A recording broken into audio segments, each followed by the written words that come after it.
Good evening. Welcome to the Rules and Procedures Committee meeting. And we're only two of us here tonight as far as council members. It's Erik Moore and myself. Sean is at another meeting or said he's going to another meeting. Going back into the agenda, and we were looking at approval of the minutes of March 1 and March 16. Okay, Erik wasn't on the council at the time, so I'm the only one here, so we cannot approve those. We will sit them aside. The next one was Ordinance D FY 21-005. It's a general ordinance, amend rules and procedures. And that one dealt with the town manager's evaluation and procedures for the evaluation. I did some looking at it today, and what it says here is return to evaluation. If you look down at number 5, it says town council president meets with town manager to deliver evaluation in January. Town manager and town council president agree on a timeline for managers to submit written comments. The town managers, according to the contract, which I have here, it expires on February 5th. In the same paragraph that tells us when it expires, says that both parties agree to not less than 90-day period to the expiration of the term thereof. So the evaluation is supposed to be, the person is supposed to be meeting with the town manager no less than 90 days. So January to February is not 90 days, okay? So I'm going to make a motion that we change that delivery evaluation in January to not less than 90 days prior to the expiration of the town manager's contract, okay? So that will put us right in line. Okay, motion is made and second, and I'll have a roll call on that. Erik? Yes. And Frank, yes, so that's 2 yeses. So that will go in there to straighten out the timeline. The second thing is, and there's been much discussion about this, is the evaluation. The town manager's goals have been normally given to him in January, okay? But in order to do one full year evaluation of his performance, we must go 12 months prior to October, because October is the month in which the evaluation is done, okay? So I put an amendment to be added into this, and it says members of the council shall evaluate the town manager job performance based on the goals given to him for the past 12 months ending on September 30th, 2021. And that will give us the 12-month period evaluation, because if we don't do it that way and we use the calendar, we will only be evaluating him for 9 months when we're supposed to evaluate him for 12. So that's the other motion that I make to add into there. Have any questions on that, Erik? Yeah, maybe. So would we have the information we need that far in advance to set meaningful goals for the next year? Just as a new member, I'm not entirely sure. Right. Yeah. He should be receiving goals every year for the upcoming year.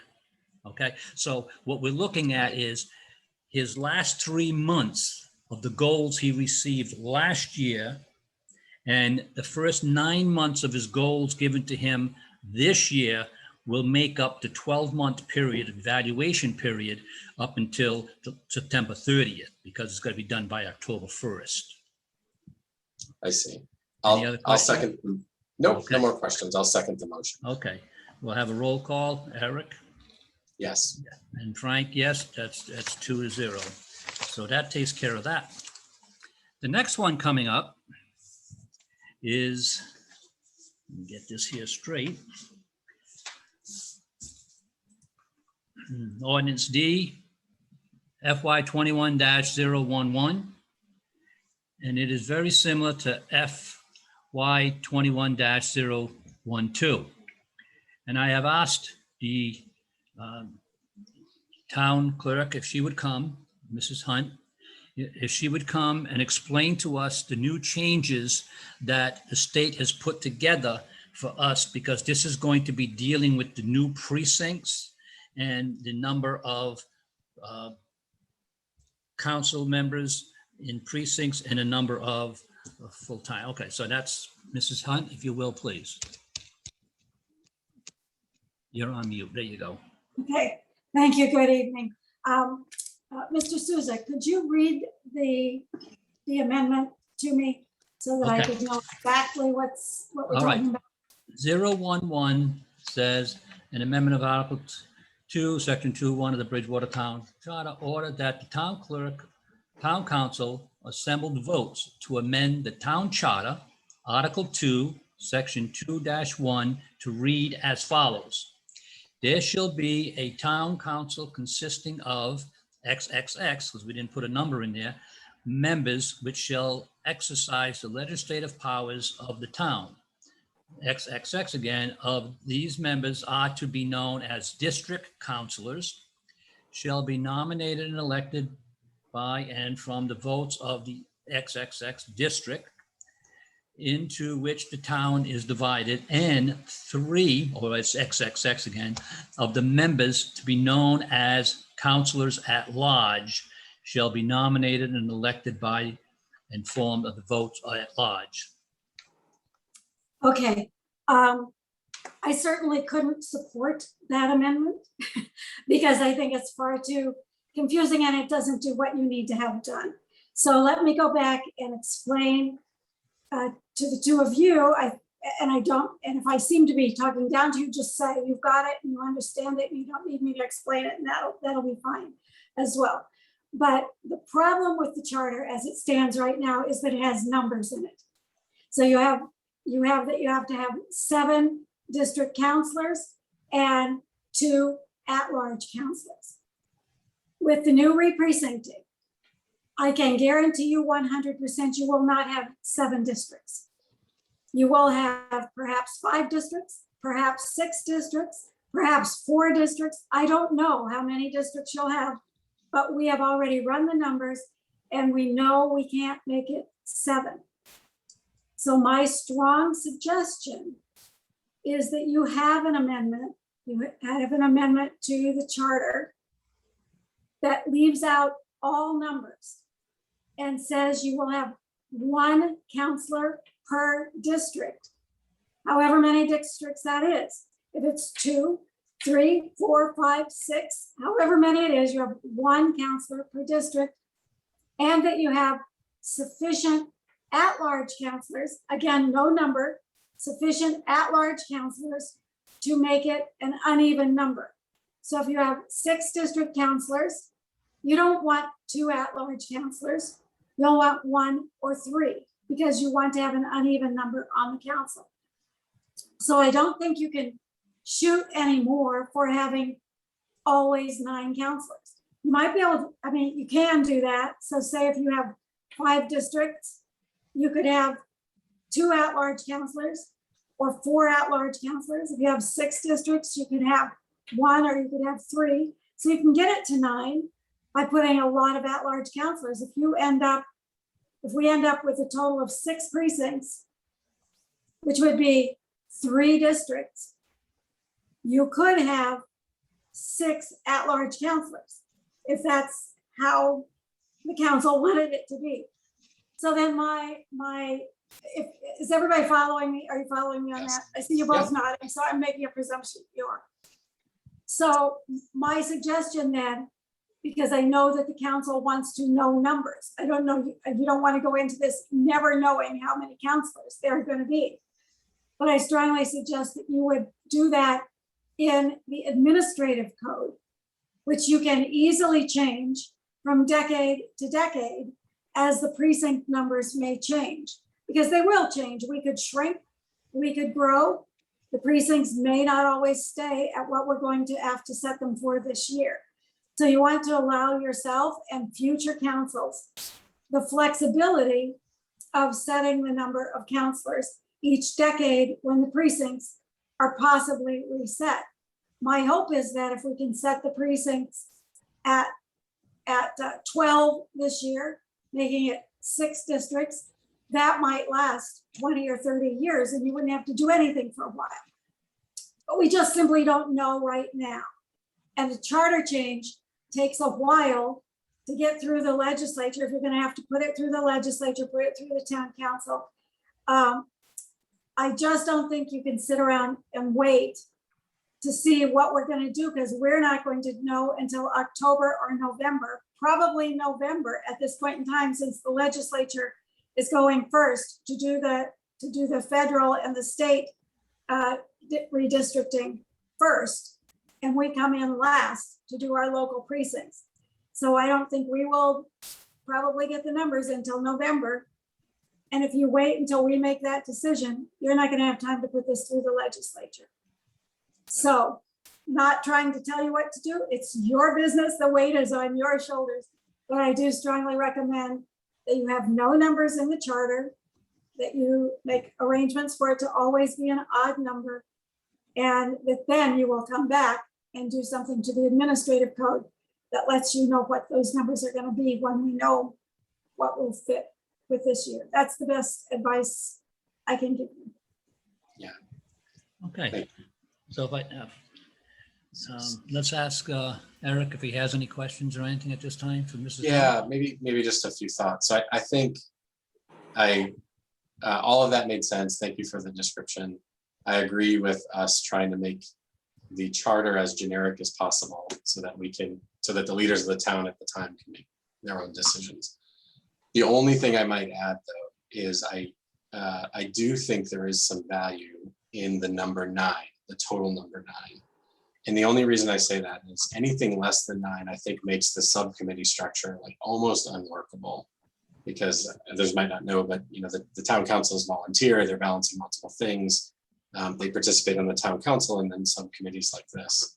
And I think if we start to get into 5 or 7, it becomes a deterrent to participation because you just can't spread your time that much. I think anything more than 9, so 11, I think, sort of gets to the point where it's inefficient. You just sort of have too many people in the conversation.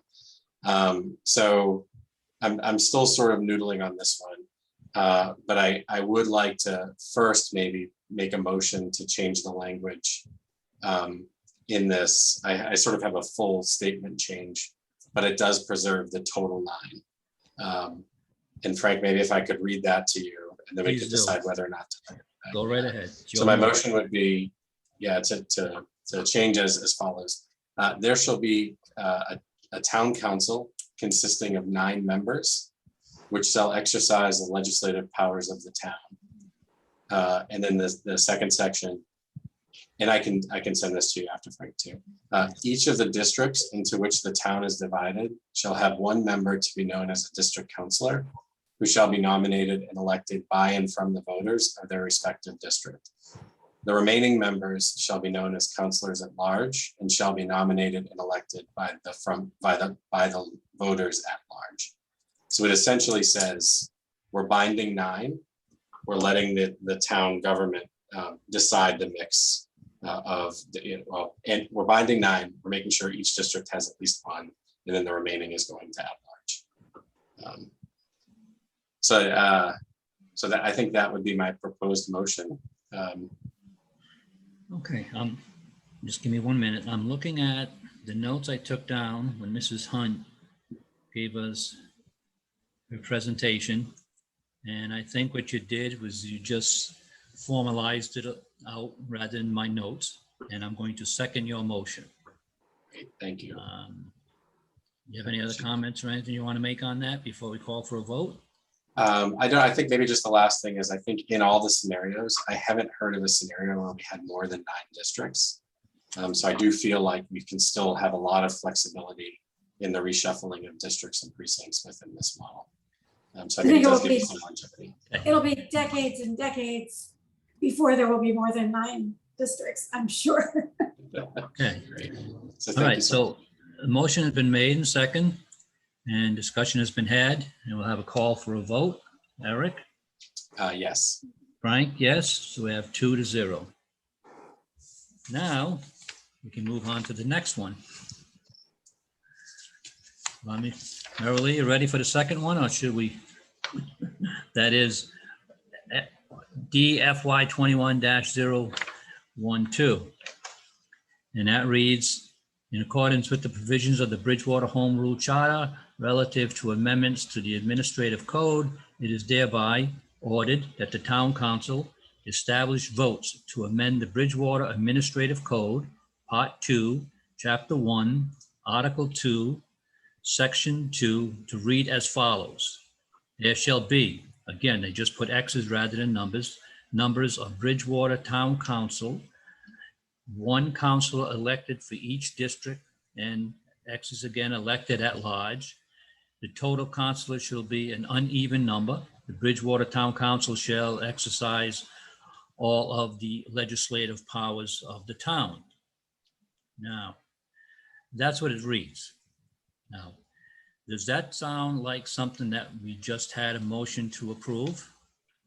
It is. I think to align what we just approved with matching language in the administrative code, if I could make a motion to change this code as well to match it. Okay, go ahead. Make your motion. So the motion would be, the new language is, there shall be 9 members of the Bridgewater Town Council, one councilor elected from each district, and the remaining elected at large. The Bridgewater Town Council shall exercise all of the legislative powers of the town. And I'm proposing we strike the sentence that says the total number of councilors shall be an uneven number, because by declaring 9, we're essentially declaring the uneven equation. Okay, any visitors like to have some comment or anything? Mrs. Hunt, do you have a comment or anything on this? It sounds good to me. They match. They're flexible enough for this year. I believe that they will be flexible into the future too. So, and I think that's a gift you will give your future town clerks and your future counselors. Certainly, thank you. Okay, then we have a motion and a second, and I will call for a vote. Erik? Yes. Frank, yes. That's 2-0. That has passed. Now we come to the one where we're going to have a lot of people like to speak. I'm going to read it. It is ordinance DY 22-001, prohibited sales of 100 mils or less alcohol beverage containers. Whereas the growing prevalence of nip bottles as loose litter in our streets and on our sidewalks and in our parks and other open spaces contributes to the flow of trash in our town, and whereas this form of litter additionally distracts from the public's enjoyment and diminishes the quality of life in the community. Therefore, the sale of alcoholic beverages in containers less than or equal to 100 ml is prohibited within the town of Bridgewater. This ordinance shall take effect 30 days after passage of the ordinance and shall remain in effect until the state legislature adds these bottles to the bottle bill and puts a 10-cent deposit on each one. Okay. What I'm going to do is I'm going to tell you a little bit about what I've done in the past couple of days. I went out and spoke to the owners of all our package stores, and they, in some cases, have agreed that there is a problem with the trash. One even showed me that he had a bottle that the whole state of Maine has a 5-cent deposit on the nip bottles, the 50s, not the 100s. Okay. I also met with another one, he and his wife, and they informed me that the Liquor Store Owner Association, along with the liquor distributors, are meeting and talking with the people at the State House to put this bill in, to put a 5-cent deposit on the nips. And the people at the State House has told them that within 2 weeks, This is just a couple of days they spoke to him. Within 2 weeks, they will be having a public hearing on this bill. Now, we all know that some of these bills have been sitting up there for many as 4 years. So I think what they really, unfortunately, what it took was a number of towns, and I was told that it's five towns have already banned them, okay, in the state of Massachusetts. And someone told me that there are people working in about 26 others trying to get this ban put in place, okay? So what we're trying to do is, and I'm going to make a motion to change some of the language in here. And I passed this by the owners based on the fact that if the legislature is really looking at it and having a hearing, then we could see something happen. Okay. And what I want to do is I'm going to change, therefore, the sale of alcohol beverages in containers less than or equal to 50 mils is prohibited within the town of Bridgewater. This ordinance shall take effect 180 days after passage of the ordinance and shall remain in effect until the state legislature adds these bottles to the bottle bill and puts a 5-cent deposit on each one. And the people I talked to at the package stores, they agreed with me, and we talked about that 180-day thing only because they're getting word that the state is dealing with their association to put this in effect. Okay, and I told him that if 160 days from now the legislation is still sitting in their hands and they're not doing anything about it, then we're just going to have to pursue it. But if we can see that they are actually having hearings and maybe one part of it has already approved it and it's waiting to go to the other side, then we don't want to force these people to not sell their product. We'll come back and see if we get that time frame slightly extended to what they're saying they're going to need to get it passed. Okay, so that's the motion that I'm putting in, what I just read. Eric, what do you think? And so if I second the motion, it allows the change, but it's not If necessarily. you second the motion, it allows a discussion. It's when we call the vote that puts it. I'll second the if you motion. call the vote, it sends it back to the council. So we're not approving it here. We're just getting it. We're making an amendment to it and sending it back to the council, and the full council will vote on the amended ordinance. Okay. Great. So I'll second the motion for the language Okay, so change. the motion is second. So now what we're going to open it up to, and I know there's a number of people out there, and they said they were going to be online tonight listening to us. If there's anyone out there who wish to speak at this time, Josh? Josh, do you see anyone wishing to speak at this time? Josh is on. Nobody with their hand up. No one has their hand up? Camera's not on. Okay. Again, what we're doing here tonight is we're just accepting the changes and sending it to the council and the 9-member council. Marilee, you have your hand up for some? No. You're on mute. Yes, I would say one thing. I'm only concerned about setting, I guess I'm concerned all the time tonight about setting numbers, but we went from 10 cents to 5 cents. What if the legislature does something weird, like says 6 cents, 8 cents, 10 cents, and it's not the 5 cents that you've put in there? So could you just say if the legislature puts a deposit on it and leave it at that? I know they're talking about 5 cents, and I know that's what cans are. That's what we did. We looked at the cans and we looked at bottles and we looked at things in the package stores that had the deposit on them. And we said, well, match it. This way it'll be matched. And again, because we saw that Vermont, the entire state has already approved the 5 cent, that maybe that'd be something for us to consider as well and stick it to 5 cents, because we don't want 7 cents on those nips and 5 cents on a beer can and something. Right. I would hope they wouldn't do that, but you don't ever have a guarantee about what's going to happen. And I'd hate to see us miss it because we just didn't get the right amount. Well, the couple of the package store owners, especially one of them who gave me the information about the hearing and all of that stuff, he felt quite confident that it was the same deposit.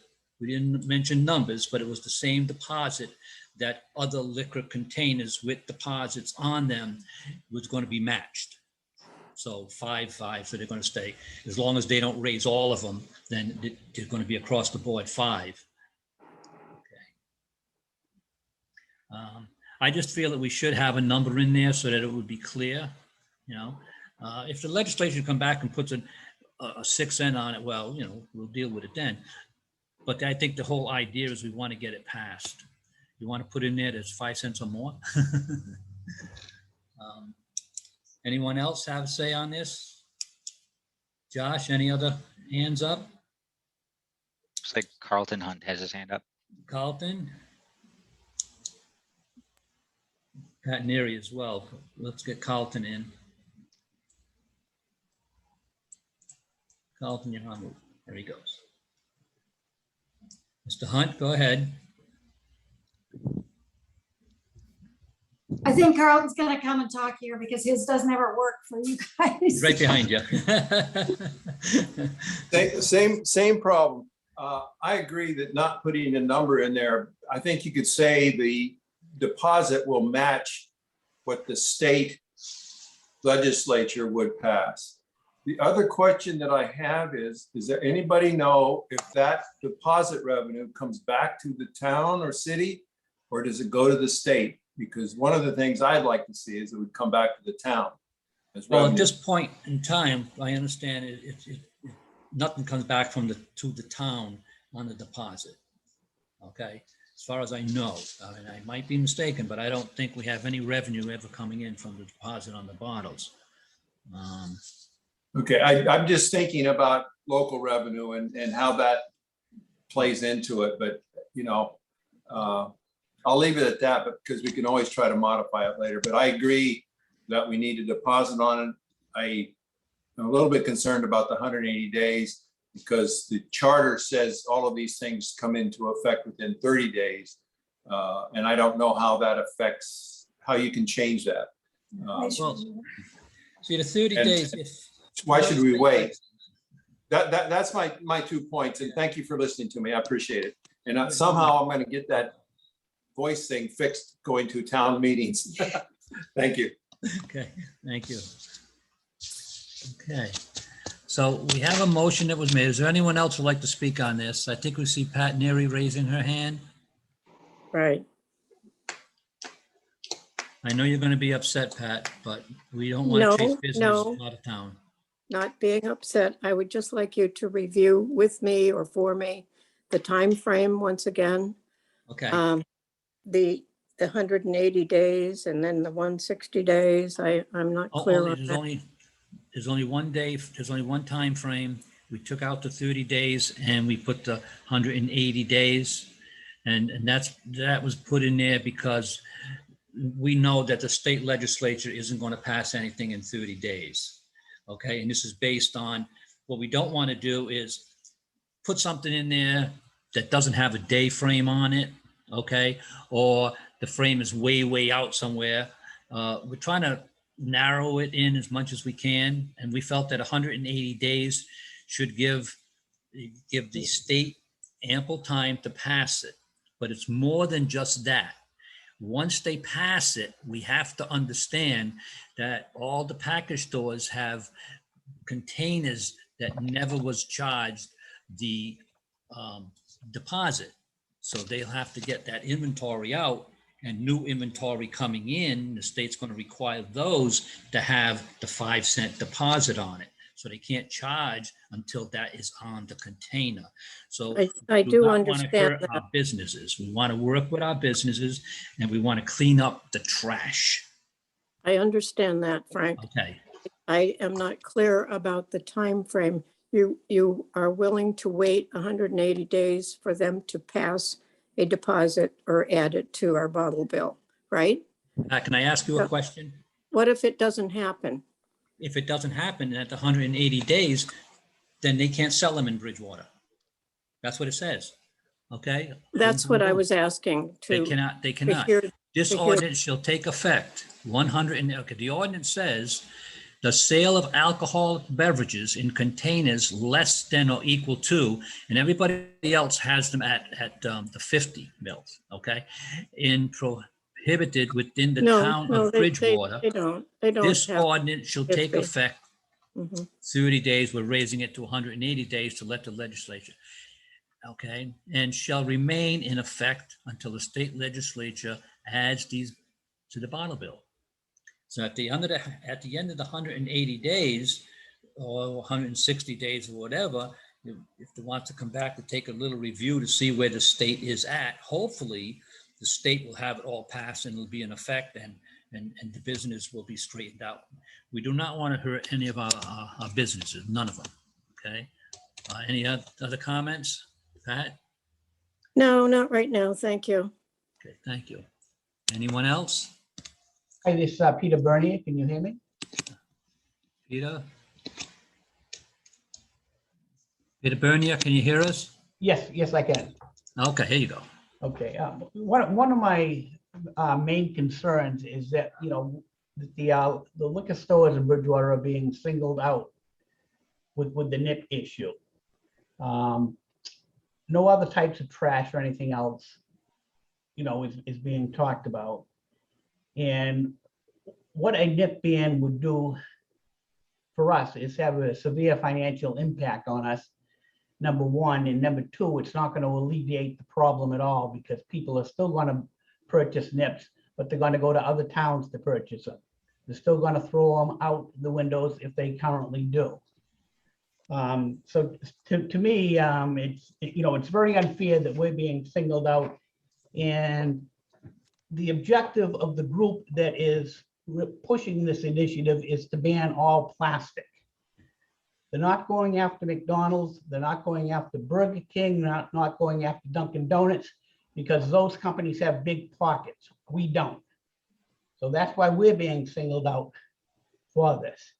So we're not going to solve the problem. We should let the legislature, do its work and come up with a bottle bill that includes nips. Right now, there are 5 different bills before committees in the legislature regarding this. Okay. Anything further, sir? Not at this time. Okay, anyone else? Josh, what do you see up there? Alan and Stephanie, which? I see Josh? Stephanie Q. Stephanie's got a hand up, but she's on mute and she's not saying anything. Can you hear me? Yes. Hi, my name is Stephanie. I live in Bridgewater. Can I ask who's writing this potential new ordinance? This ordinance was written by myself and Council Dennis Gallagher. What I would like to say is why we wrote it. Dennis and I are the only 2 councilmen who have been involved in street cleanup in Bridgewater out of the past 6 years, except for last year because they weren't done. And we have constantly seen nips everywhere, okay? People complaining about them. We also see all the other things that were being mentioned, okay?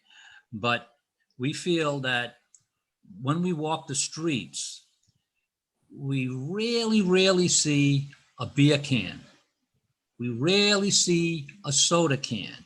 We rarely see a bottle of beer because they all come with a deposit.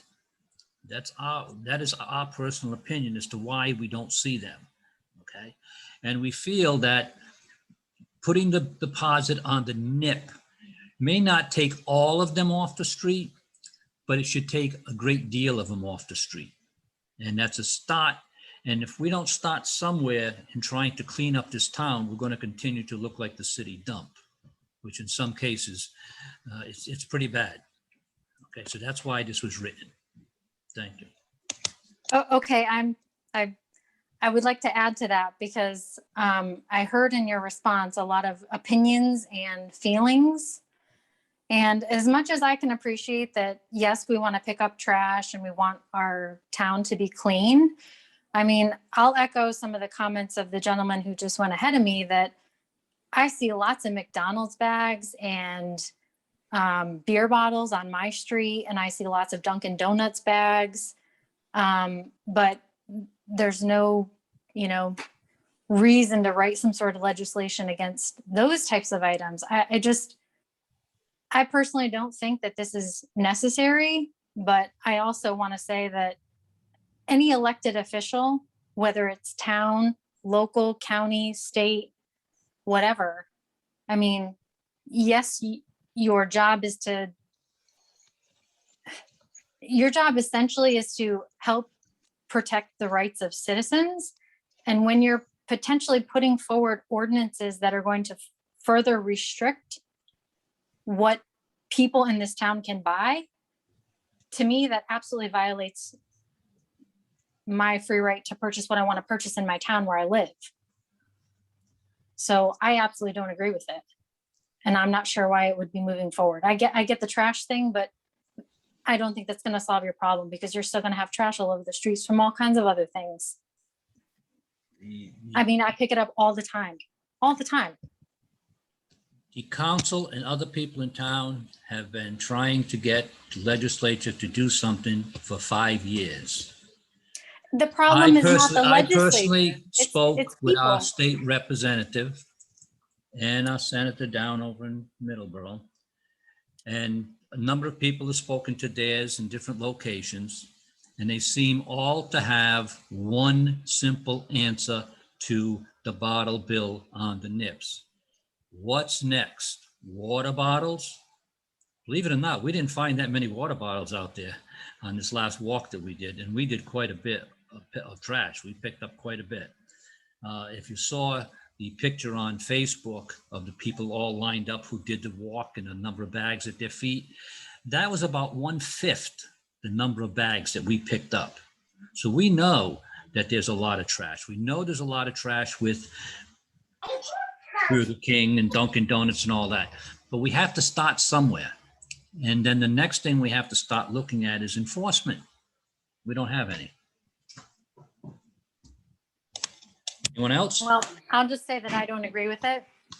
And that's not the job of legislators to be putting ordinances in place that restrict people's rights to buy things.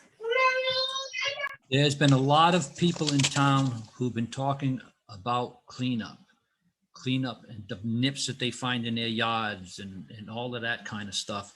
And they've been asking for something like this. It isn't that one day Dennis and I woke up because we did a cleanup and signed out that we're going to do this. The council put something up to the State House a few years back, and it didn't do us any good. The council did it as a whole, okay? So now we're trying to find a way to get help to get that thing passed. So you're thinking that banning nips is going to help your cause? The state legislature is motivated now. They weren't motivated 2 years ago to pass a bottle bill. What they don't want to see is a statewide ban come into play, because they're going to lose all of that excise tax. Who is speaking, please? This is Peter. Oh, yeah. Bernie, Your name and your street address, please. Peter Bernie of 5 Walnut Street. Okay, sorry. Okay. Anything else, Mr. Bernier? No. Thank you. Josh, you see anyone else with the hand up there? I believe Alan has his hand up. Hi, Alain Hauvuy, 75 Oak Ridge Lane, owner of Wine, Beer and More, 1440 Pleasant Street. Frank, we actually had a conversation today, and I'm glad you said it yourself before I did, but you just said yourself that 1/5 of the trash picked up was nips, 4/5 of the trash was not nips. So that tells me right now that nips isn't a significant problem. If 4/5 of the trash picked up by your crew was not nips. So why are you singling out nips and liquor stores in town to further your cause and putting us at the tip of the spear? Why aren't we talking to our state legislature to get this passed? We did. No, I'm not done talking yet. I'm sorry, go ahead. And as I discussed with you in my store, it's just going to force people to buy 200s and 375s and toss those out the window all over this town. And somebody else, Mr. Hunt, to answer his question, the deposit goes into a slush fund for the town, the state. The problem here is the lost revenue and tax revenue for the liquor tax. You know, if I was at the state level and a town decided to cut out that portion of the tax as they did with cigarettes, I would be really reluctant to send funding to these towns. They're not generating any tax revenue for the state anymore. So why would they turn over tax revenue to us?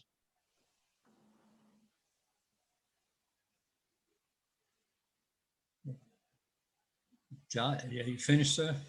Yes. Okay. Thank you. Josh, you see anyone else out there besides? Yep, I see Janesh Patel. Okay. Perfect. How you guys doing? I am the owner of Russo's Fine Wines, 455 Bedford Street in Bridgewater. Just to clarify, I had a question where the 180-day rule, whatever, and then if the state doesn't do anything, are you saying that Bridgewater will just ban nips at the end of that 180 days if the state doesn't do anything? Or are we going to have another discussion at the end of 180 days to see if we're going to ban the nips? We're looking for a lot of discussions in the meantime, but it's got to be a lot of discussions with our legislators. 5 years they sat on their hands. They're now telling the liquor establishment, their organization, as I was told, that in 2 weeks they're going to begin hearings. Okay, so if they live up to their word, okay, then 180 days is more than ample time to get that thing done, to get that 5-cent deposit on there. Okay, and now, you know, Sure, but they why haven't don't done it in we? 5 years, why are they going to do it today? Until somebody tells them. Exactly. So why don't we just come back at the 180 days and discuss it?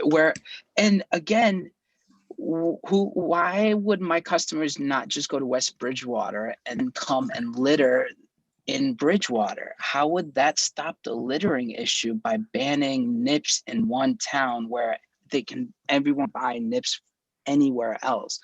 I think the state route is the best route here, and we should focus our energy at the state level, not go individually town to town. Yeah, and how many needles did you find out there when you were on your drug thing and your trash pickup and drug paraphernalia? Even though they're banned, they're still out there. So I don't think banning something in one particular town is going to have any effect on the litter issue. Thank you. You're welcome. Josh, who's next? Looks like Mary Lee. Is it Mary Lee has her hand up? I just wanted to add a couple things to the comment about we weren't putting fines on any other trash. We already have a standing ordinance against trash in this town. It is illegal to throw trash out of your car on the streets, on your neighbors' lawns, or on the public streets. That's not what's being talked about here. What's being talked about here is putting a deposit on those particular bottles so that people will take them back and not put them on the street. That's the same thing that happened when the bottle bill was enacted. Many of these same arguments way back in those years, if anybody remembers, there was the same arguments there. There's a reason why you don't find nearly as many soda cans or other kinds of bottles, soda bottles on the street when you do the cleanups anymore, because people pick them up and take them back to get the deposit. I know because we take them, we give them to the Lions Club and various other organizations as part of their fundraisers. The same thing could be happening with nips. So it isn't, that isn't the point, that there's a whole lot of other trash. Yes, that's all illegal too. And then the other thing I would just say about that is that the plastic bottles do not decompose, whereas paper and other trash, food trash that's thrown out, cardboard trash that's thrown out, it's unsightly, but it's eventually going to decompose and not be so unsightly anymore. So those are two differences in what the nips are and what the other trash is. I am not a supporter of anybody throwing any trash out. Everybody knows I walk to work every morning. I pick up bags of trash. I haven't since COVID, but for years I picked up a full large bag of trash every morning going to work and every morning coming home, going down the same routes. So I know people are throwing trash out all over, but it's the recyclable, or it's the plastic nips that aren't ever going to recycle themselves. And we would get a deposit back on those, that is the deposit that would keep them off the streets. People picking them up after they've been thrown out or not throwing them out at all. That's it. Thank you. Josh, anyone else? Yep, Kevin Prosper. Kevin, give your name and your street address, please. Kevin, you're on mute.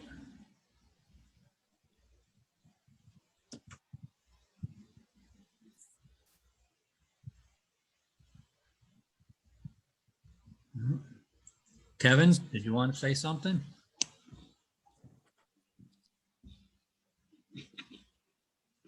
Okay, Josh, he puts this. Let's move on to the next person. Okay, I see Yogi's iPhone. Please Yes. just state your name. My name is Yogi Patel, 100 Plymouth Street, Skips Liquor. Yes, sir, go ahead. So here I wanted to find a solution to all litter, not just the nips. I don't think that banning nips will solve the litter problem. Besides nip, there is a lot more: candy and chips, cigarettes, soda, fast food wrap, coffee cups, biggest of all, scratch tickets, state lottery. A ban on nips is not going to solve this problem. Why not target the fast food chain and state lottery that are equally or more responsible for this litter? I love to explore better solutions that would clean up our town, more recycling bins, more active enforcement of litter fines, rather than a one product ban. I don't think it's going to work, especially when we are coming out from the challenging year,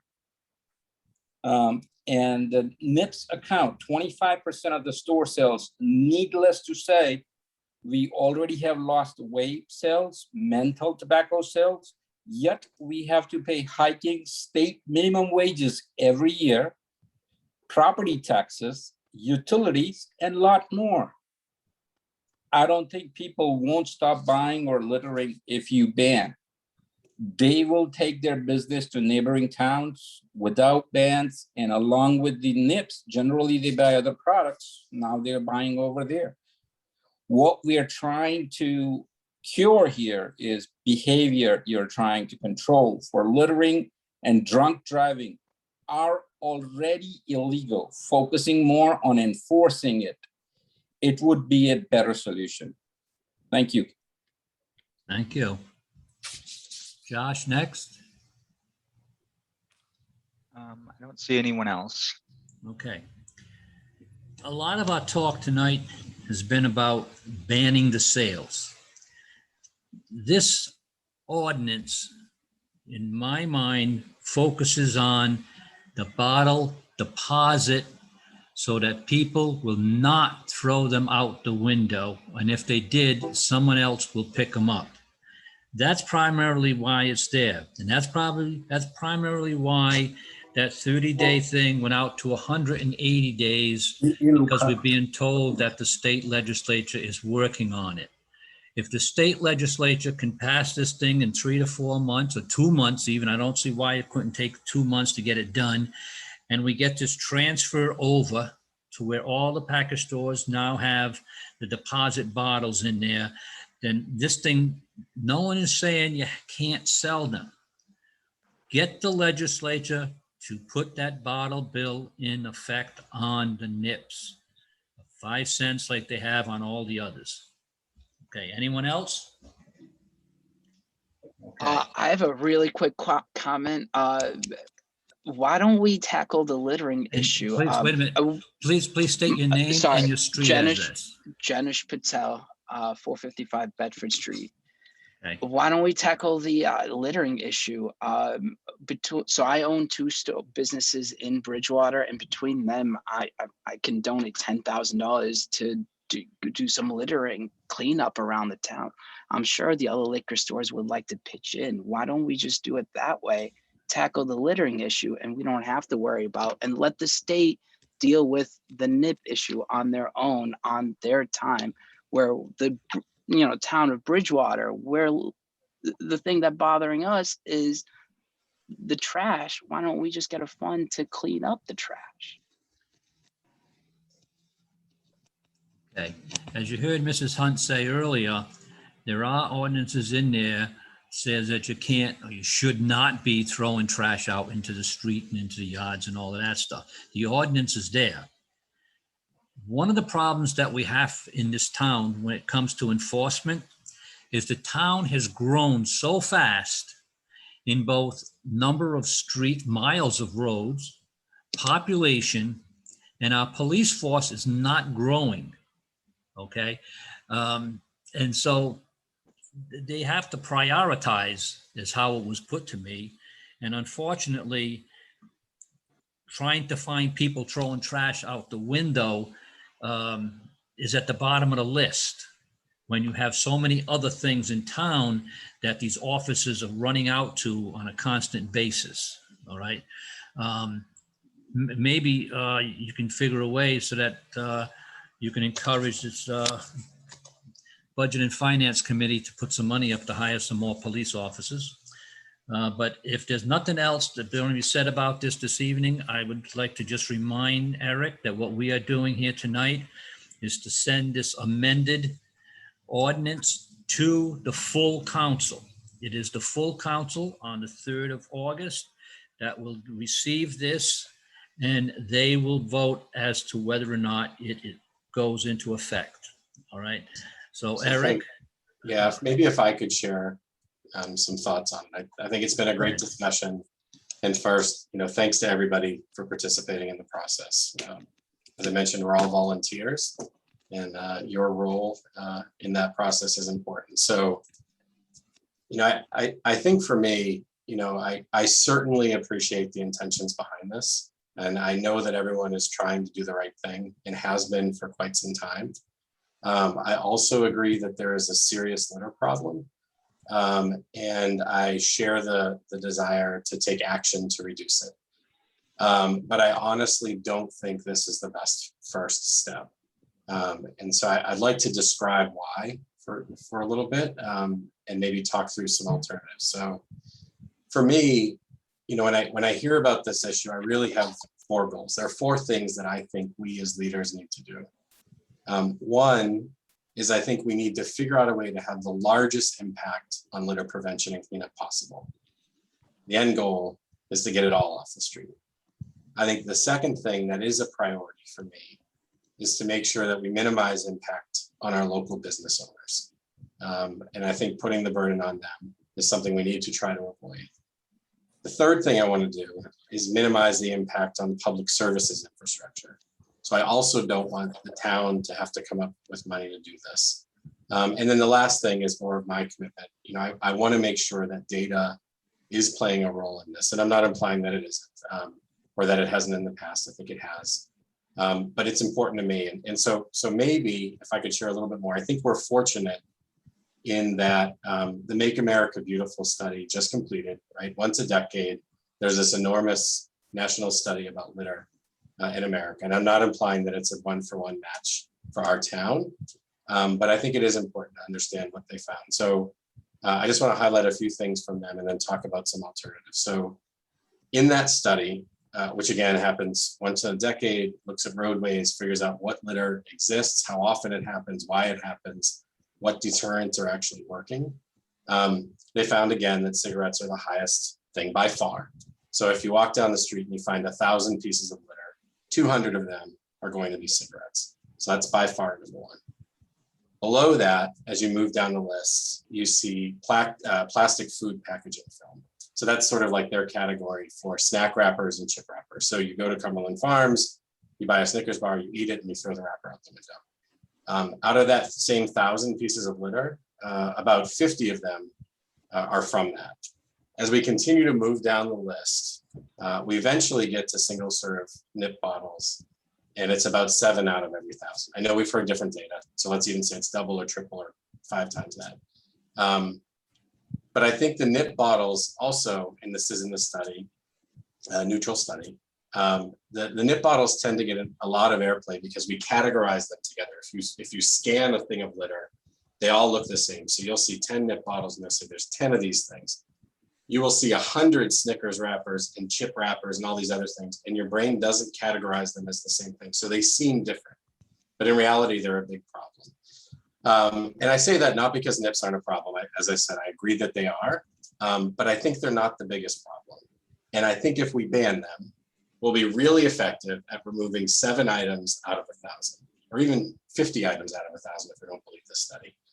But I also think we lose our leverage and the likelihood of any sort of partnership in a litter prevention or pickup program for the remaining 993 items.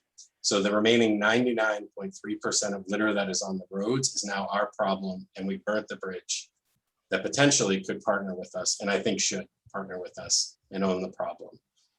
And I do think that if we partner on like a better litter strategy, and as a town come together and say, what are some other alternatives here, and hold each other accountable for the outcome of those, I would like to see that as a better first step. Not that what we're talking about now isn't a step, I think it is, but I think it's a big one. And I would love to see us try to find a way to partner and hold each other accountable for maybe something that isn't quite as damaging to our business owners. And so what does that look like? So again, sort of data-driven.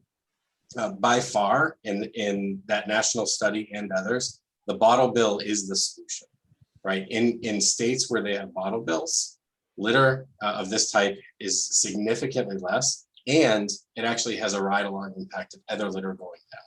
So by far, that's the answer. The challenge is our town. I am not in a position where I can make that law. I can't. You, the people on the phone, are in the position where you can call up the state people who do make those laws and tell them you want it.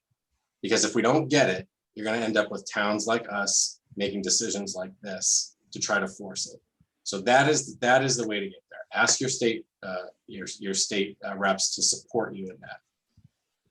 The other thing that is proven to have an impact on litter nationwide in studies, lots of studies, is this idea of educating, of making it top of mind not to litter. It sounds silly. People say, I've seen the signs, I've read it. Doesn't work. It does. So that there is a mapped correlation between exposure to anti-littering literature and outcomes. And that same study found that only 1 out of every 3 US residents is exposed to that. And think about it. If you drive around Bridgewater today, where have you seen any sort of activism about littering? Where have you seen a sign that says keep our streets safe? Where have you seen an adopt a highway sign? There are a few, but I would imagine most of us probably don't bump into them every day. But that works. So that's something we could try. I think there are other ideas. We've heard about an ordinance requiring closed trash cans, right? Overstuffed trash cans automatically being dumped into trash delivery trucks frequently create litter. Some areas have had success with that. Organized cleanup programs, I think like Trash Dash, the Adopt a Highway I mentioned, some others were mentioned here. I think those make sense. And then the last thing is right now it's not an owned problem in Bridgewater. It comes up to us, we try to take an action. But tomorrow, if it doesn't happen, nobody is accountable. So I think to the earlier conversation about goals, someone needs to own this outcome in Bridgewater. And whether that's getting a bill passed or working with our local departments or working with volunteer organizations, we're trying to drive some sort of result here. We, I think as a council, need to make this a goal. So I say all of that, not because I'm an expert in litter, I'm not, but I do think it is our obligation to talk through all of these options before pulling this massive switch that cuts revenue, 25% of the income, for people that live in our town, for businesses that have chosen Bridgewater to operate, and frankly, for partners that I want to see in this fight against litter. And on the flip side of that, I think for the people who spoke tonight, if you're not stepping up to the plate to help in that, then we can't solve it in any other way. So I would ask for that partnership and say very seriously that I consider that to be part of the solution, a critical part of the solution that could potentially allow us to take another path here. So with that, you know, I tonight will not be supporting moving this back to the larger council, Frank. I think it needs just more discussion. And I would like it to see us continue discussing it at this level, if possible. And being new, I don't entirely know the words I need to say to recommend that. Okay, well, when I call for a vote. Frank, Yes. this is Carlton Hunt. Frank, Yes, this is Carlton Hunt. Comment, if I might. go right ahead. Erik has many very valid points. I was involved with plastic pollution in the oceans 30 years ago. Beach cleanups, same story. Cigarette butts were the major piece. And filters. 2 years later, once we had cleaned the beaches, it became less and less plastic and those kinds of things, and it became more of the cigarette. So experience is that. My personal experience here in Bridgewater is if you do a cleanup around a liquor store, do the streets around it 100 meters out, you will find that most of the nips that you pick up are within that 100 meters of those liquor stores.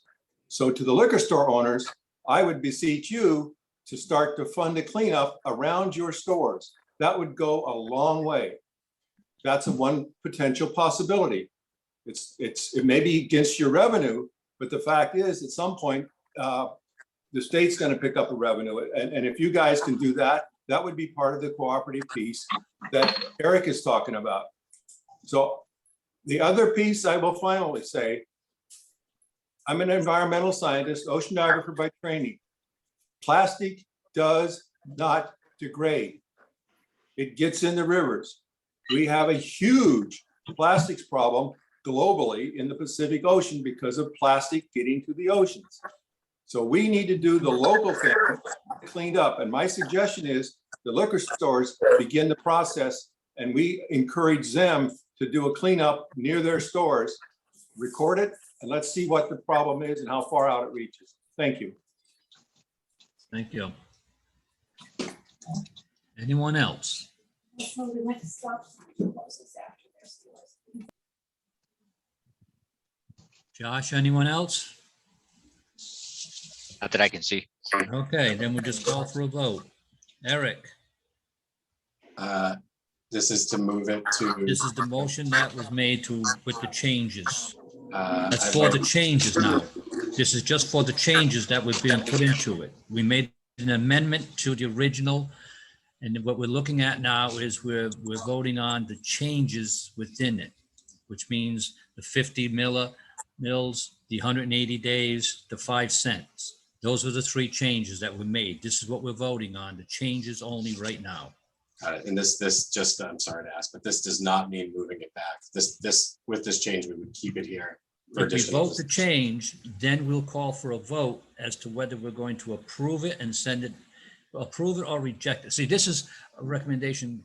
What we're doing is this committee is making a recommendation to the council as to whether the committee approves it or does not. In either case, it will be on the August 3rd meeting as from the committee back to the council for the final vote.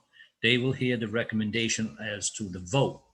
As to there's two of us voting, one will vote, or two will vote. That's what they're going to hear, plus the changes. Okay, and the changes, sorry, I just want to make sure. Again, the changes was in the original ordinance, it said 100 mils. We're going to drop that down to 50, which is just a little nips, okay? And the 30 days, we know that's an unrealistic figure to expect anything coming out of the State House. So we're looking at 180 days. And the original said 10 cents for a deposit, but all the other bottles and containers have 5, so we're going to reduce it to 5 cents. That's what this ordinance is reading right now. Okay, so do you? So I will vote yes on the change, and maybe Okay, could yes. I introduce, or do we need to do a roll call on that? Okay, once we vote on it, then this portion is settled, and now we're going to move to the change. Actually, Frank, could I actually make one additional Go ahead. motion Go ahead. to change? So I think just hearing the feedback earlier and knowing that this will continue discussion, I am also concerned about us putting in any language about the bottle deposit itself. I know that issue is at the state level, and one of the big challenges is trying to figure out a way to fund the infrastructure to support it. Okay. And so I imagine that they're going to negotiate the financial end of it with a whole set of other inputs. So if we could strike any mention or any tie to that 10-cent, 5-cent amount and just say the bottle bill, I'd like to make the motion for that change. Okay, so what we're doing is you're making a motion to amend it by taking out the amount. Okay. Bottles, state legislature add these bottles to the bottle bill. Okay, and not put anything as to an amount. Okay, let's go back to the original amendment.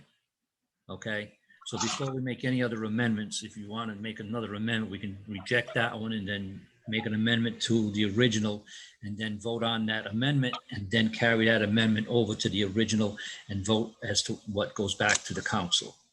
Okay, so what we'll do is we'll withdraw the second on the motion for the original amendment. Okay, and you withdraw your motion. Okay, I'm putting that here. Just give me a second. Okay, now your motion is to take that last portion of the last sentence that says and puts a 5-cent deposit on each one. Cut it. Correct? Yes. Yes. Okay. So you're making a motion for that amendment, right? Yes. I'll second that motion. Now let's get a vote. Are you in favor of that motion amendment change? Yes. Now, don't forget, that's not just the 5 cents. We're doing the 50 mils, the 180 day, that's the whole change. Okay, so you're a yes, and I'm a yes on that. Now, we will vote on whether or not we're going to accept it with the change so we can, as a recommendation for the council. And Erik, your vote? No. Okay. And I'm still a yes, so it's 1 and 1, and it'll be going back to the council as such.